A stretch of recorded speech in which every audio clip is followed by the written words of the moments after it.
What is the biggest lesson you learned about marriage and relationships, being in a committed relationship during an extremely adverse time of the world? What's the biggest lesson for you? How much time you got? Bro, listen, I've learned so much, right? But here's the number one thing that I've learned. We have been sold a myth. Ooh, what is that myth?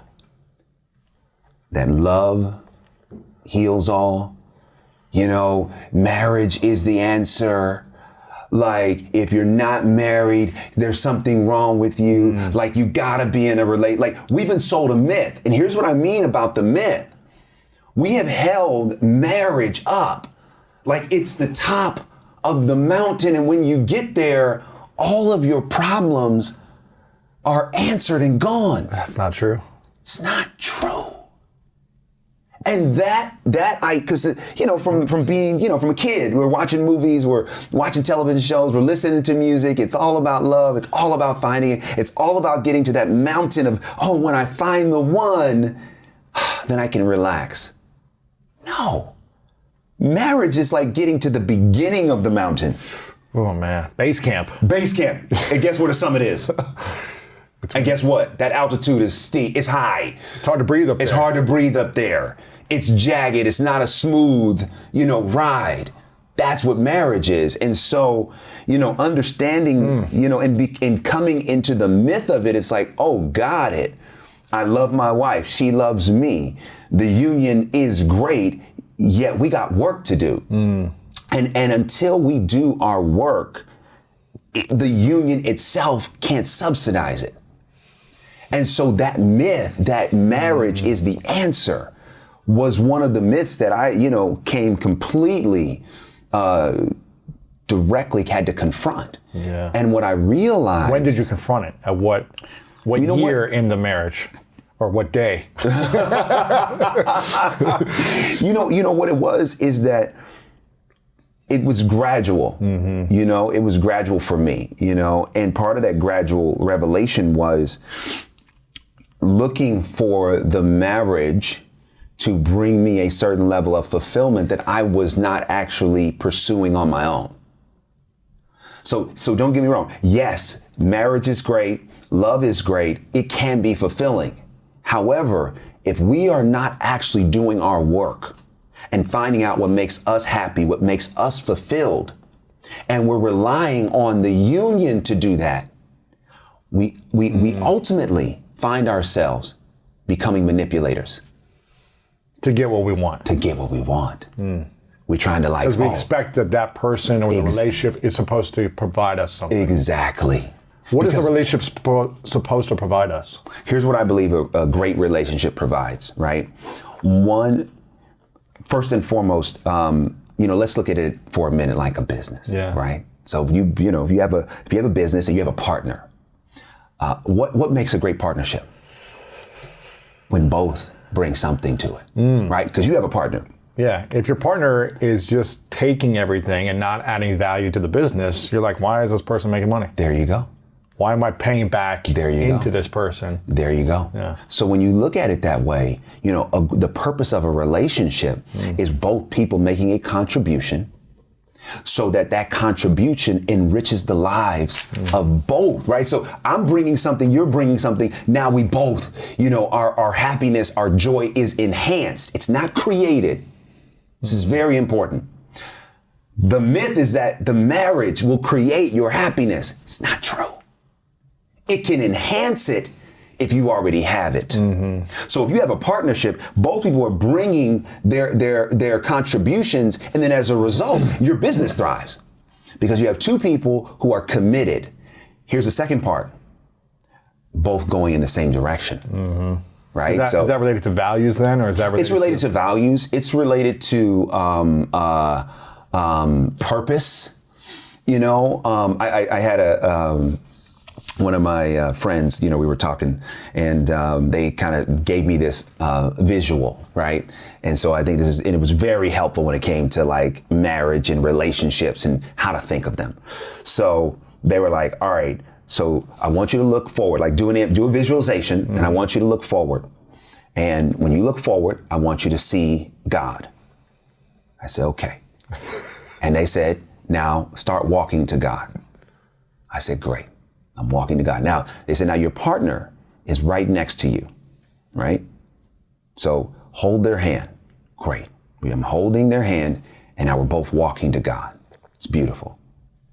Now, turn to your partner, and then they turn to you, and now try to walk to God. It's challenging. Exactly. You gotta sidestep it over there, you know? Exactly. You're like a crab or something. Exactly. Precisely. So when you talk about the, what is the purpose of a union? A purpose of a union is that when you have your right purpose partner and that person is committed to you and you're committed to them and you both are heading in the same direction, you both can walk together. Right.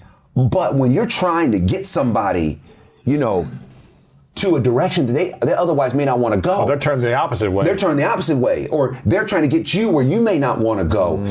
You can't get there from there. So I believe that the purpose of a relationship is one, making a contribution to each other's happiness, having that partnership. Not making the other person happy. You cannot do it. And I talk about this contributing to the other person's happiness. Yeah. This is why I wrote the book. This is another myth.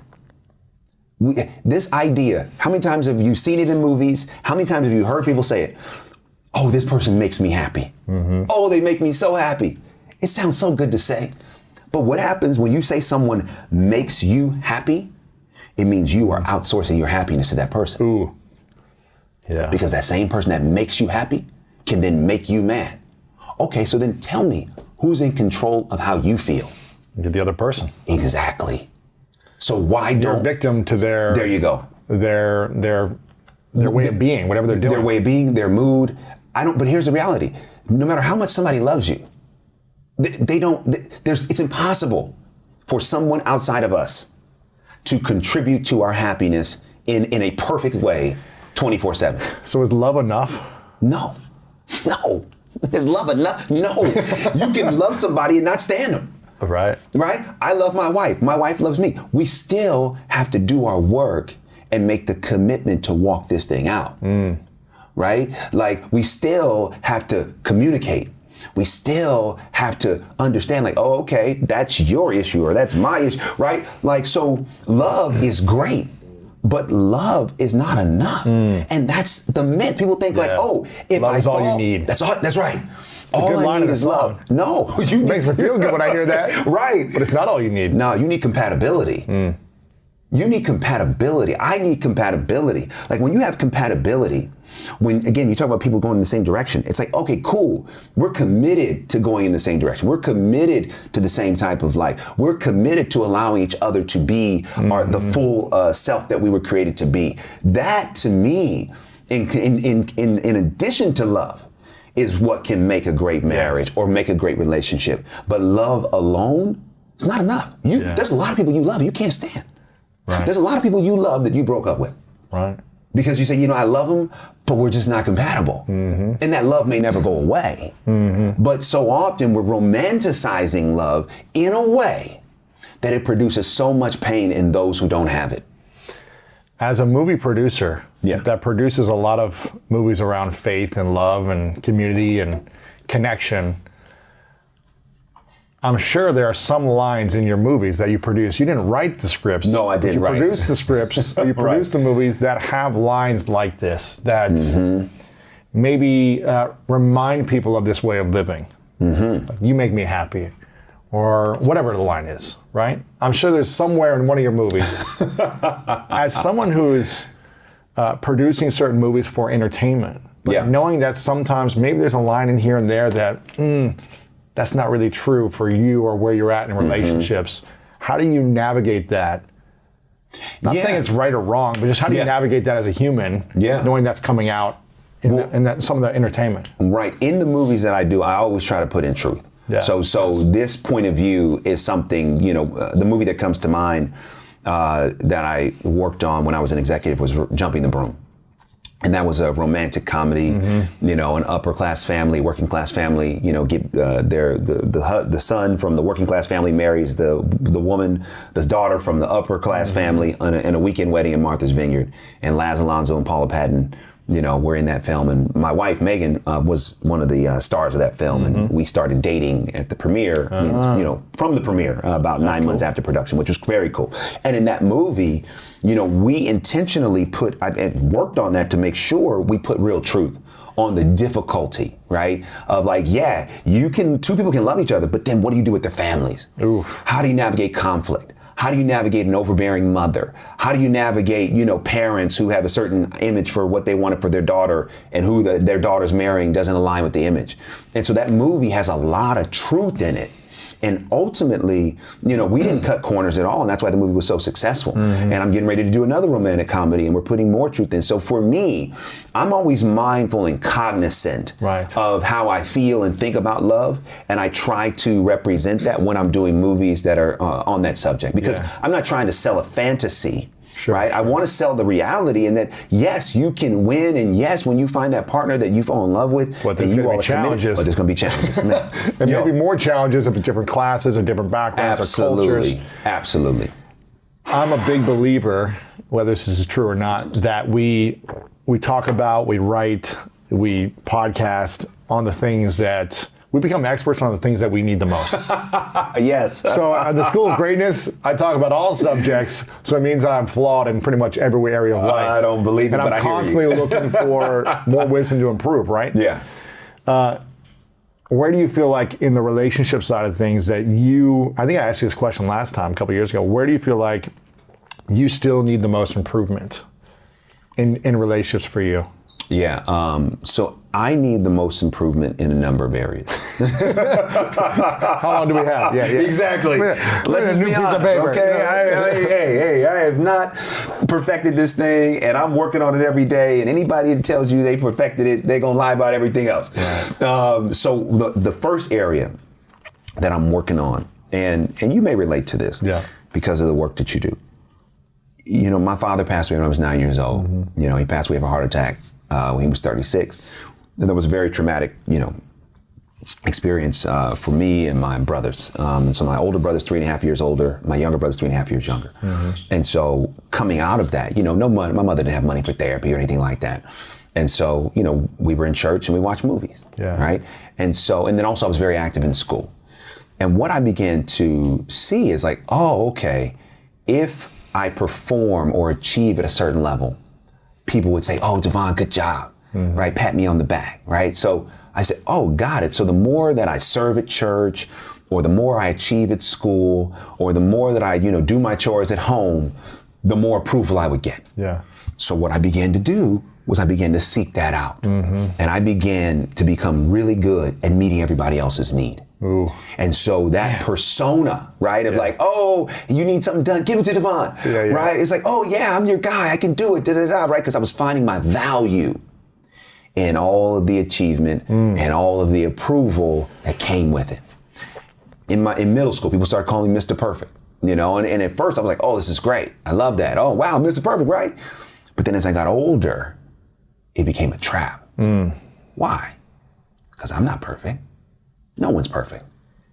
But I had this image that I had to live up to. I had this expectation of myself that, oh, I've got to do everything perfectly, right? So getting to your question. It's a lot of pressure.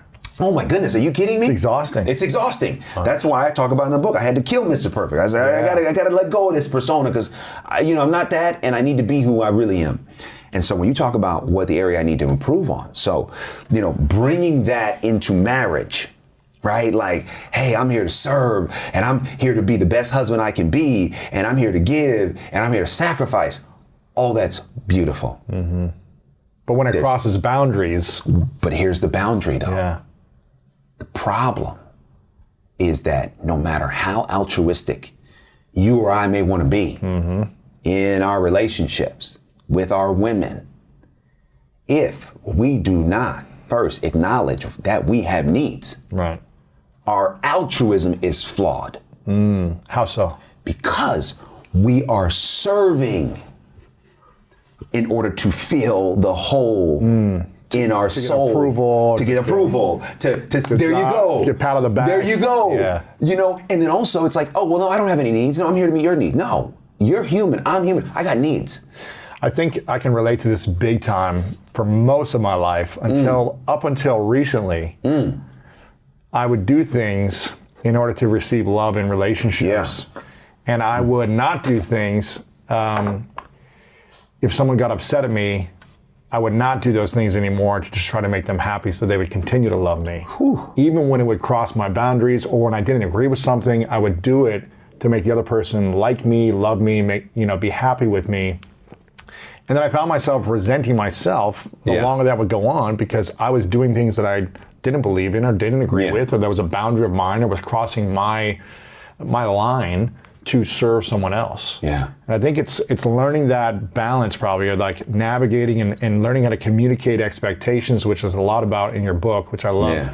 The whole book's about setting clear expectations. Right. And not going into a relationship with the viewpoint of, well, this is the way a relationship's supposed to look based on society. Like just thinking that the other person knows what you think and they know, and you know what they think, and having that is not going to work. It ain't going to work. It ain't going to work. And after 9 years, not to put your marriage on the spot or anything, but after 9 years, how important is still communicating expectations 9 years into marriage?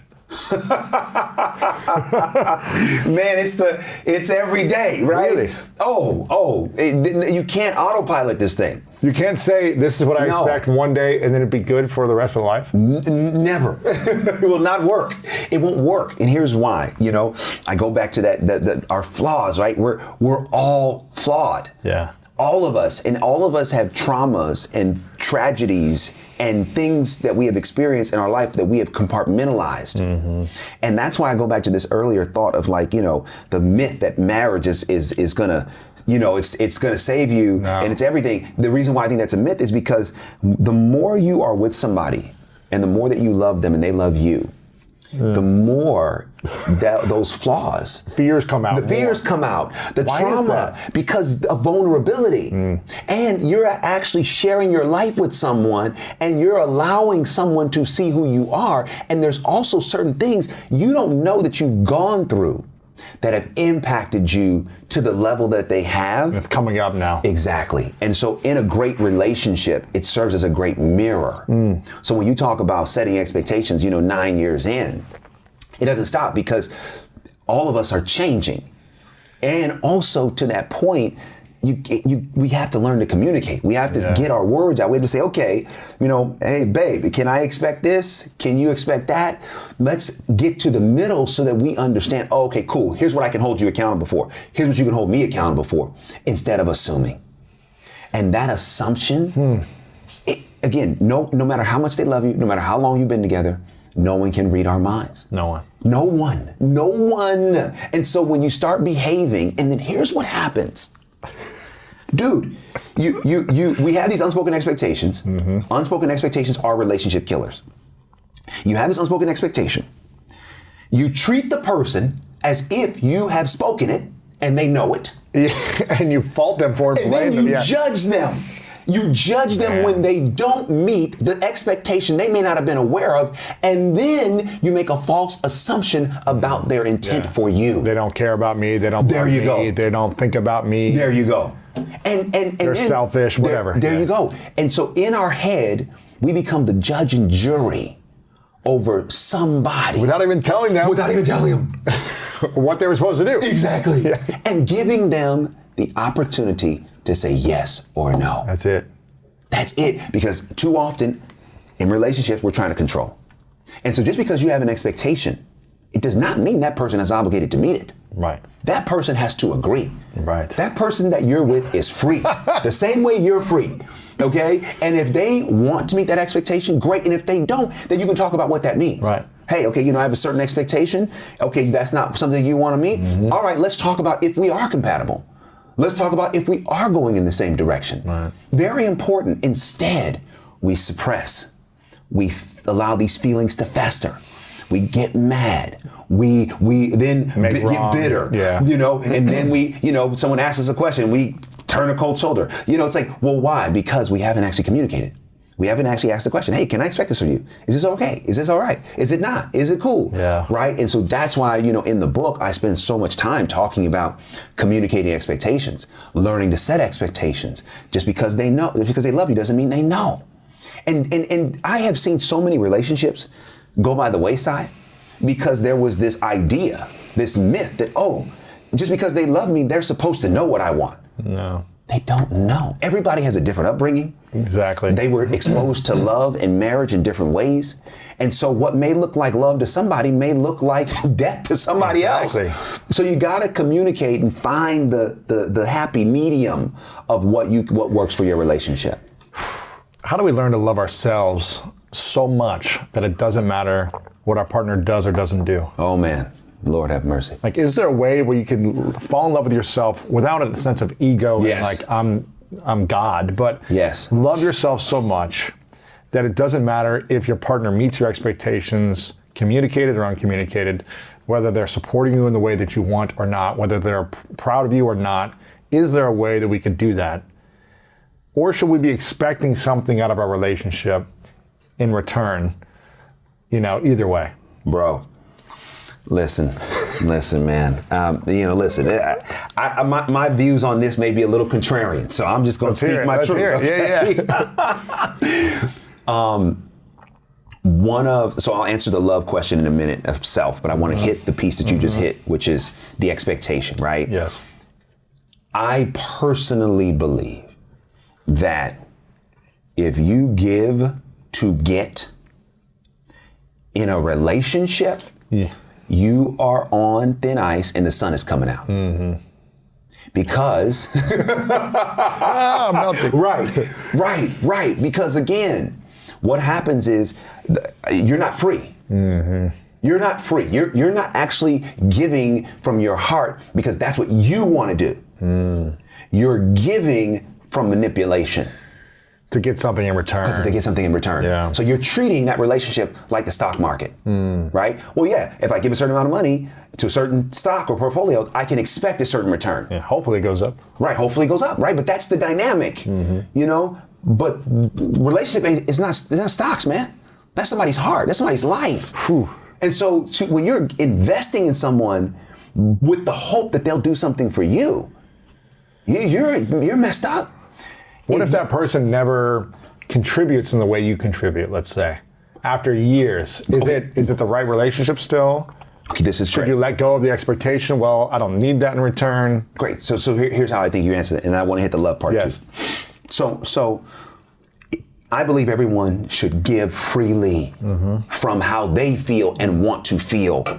And they give to that person because that's what's in their heart to do. Over time, it's not an indictment on that person if that person isn't giving as much. It just may be a revelatory about compatibility, right? It's like, oh, okay, got it. The person that's giving, right? I'm in a relationship, you're in a relationship because you have needs. You want those needs to be met. Oh, okay, I'm seeing there's an imbalance, right? Like I feel great about everything I'm giving, but I also recognize that there's some needs that are not being met. Right. And maybe there's some compatibility issues we need to talk about. Or you can communicate about it and see if that's right. Yeah. That's exactly right. Like, hey, look, I have needs. I'm in a relationship because I want people to contribute to these needs. Like, I'm going to be fine no matter what, but I'm in this relationship because I actually love the idea of someone else, contributing to my well-being. So you have to assess it and see if there's compatibility and alignment, not pointing the finger. Because so often we're so ready to point the finger. Oh, this person's not giving as much as me. Oh, it's like, no. If life is a mirror, what is the mirror reflecting? What is a relationship reflecting? And oftentimes in my experience, relationships are the greatest teachers of who we are. Right? Who we are and who we aren't, okay? And too often, people run from difficult relationships. Yeah. I believe that you should, whatever the lesson is you got to get about you, before you break up, heal it within the relationship first. There you go. Because then you take that healing to the next relationship. Yes. If your relationship is revealing your own brokenness and your issues that you got to deal with, and then you're saying to that other person, oh, it's your fault, that brokenness And that healing that you didn't do, you're taking it wherever you go. Society has brainwashed us to believe that love and identifying it takes time. That's a lie. In most situations, when it takes months, you have not fallen in love, you've learned to tolerate them. You've grown attached to them, all right?